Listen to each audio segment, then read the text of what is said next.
What if I told you that the world you see, the world you hear and touch, isn't the real world at all? What if it's all just a screen?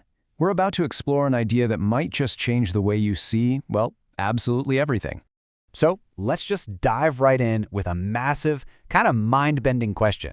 Are we living inside a screen of ideas? I mean, really, take a second and think about that. Imagine that the walls around you, the sky above, even your own hands. What if they aren't really solid? What if all of it is made of pure thought?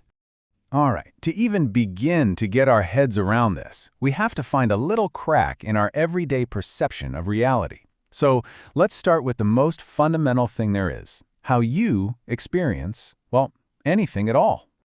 Okay, here it is, the first crack.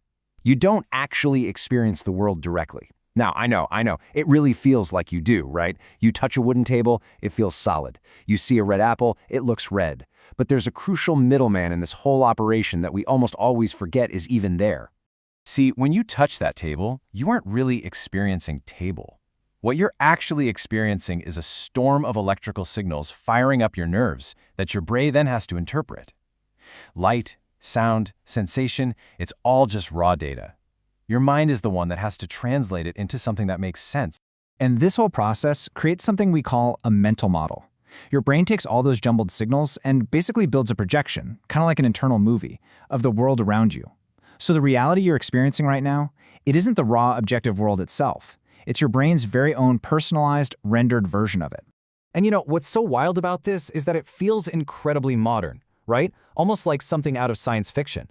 But believe it or not, it's not a new idea at all. Philosophers have been whispering about this stuff for thousands of years. This isn't a new question. It's one of the oldest ones we've got. I mean, we can go all the way back to ancient Greece. You've got Plato, who famously argued that our physical world is really just a bunch of shadows, a faint copy of a more real, perfect world made of pure ideas. Then fast forward to the 18th century, and a philosopher named George Berkeley takes it even further with a totally radical claim. We'll get to that in a sec. And then in the 19th century, Arthur Schopenhauer gives this whole concept a name that sounds like it could have been invented yesterday. So let's really dig into Berkeley's idea for a moment. To exist is to be perceived. Just let that sink in.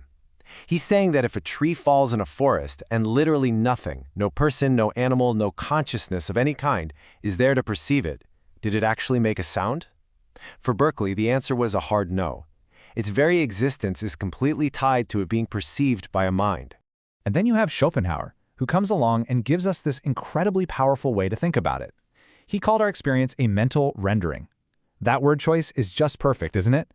It makes it sound like our mind isn't just a passive camera simply recording what's there.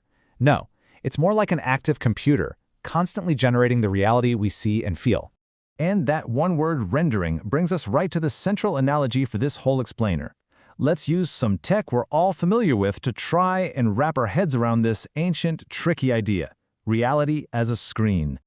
Okay, so think about your computer or your phone for a second. Inside that thing, there's this whole world of invisible complexity, right? You've got processors and code and a bunch of electrical signals flying around.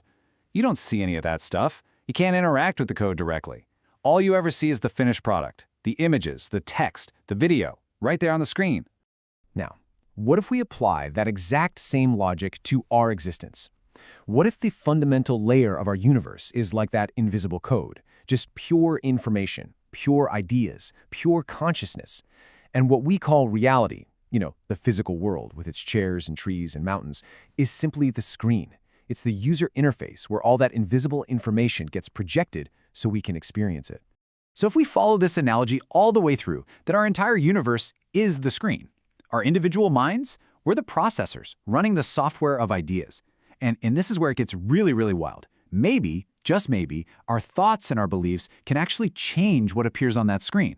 It's almost like we're all logged into the same shared reality, experiencing this gigantic collaborative interface all together. This whole idea forces us to ask a pretty profound question about our own role in all of this. I mean, are we just a passive audience watching the movie of reality unfold? Or are we somehow part of the production crew? Are we creators, or are we just observers? You've probably bumped into ideas like the law of attraction before, right? The whole concept that if you focus your thoughts on something, you can bring it into existence. Now, whether you buy into that or not doesn't really matter. The point is, it taps directly into this massive philosophical question about the real power of our minds. And that question is really this.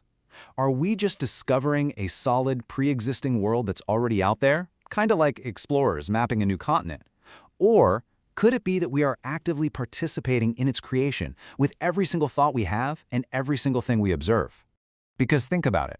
If there's even a little bit of truth to this reality as a screen idea, then reality isn't a fixed, static place at all. It's much more like a canvas, a dynamic, shared surface where billions of minds are all projecting, all painting our shared experience into being, together. So, this is the final thought I want to leave you with. The next time you look around at the world, at the screen of your reality, ask yourself this one question. Am I just observing what's already here? Or am I somehow helping to render it?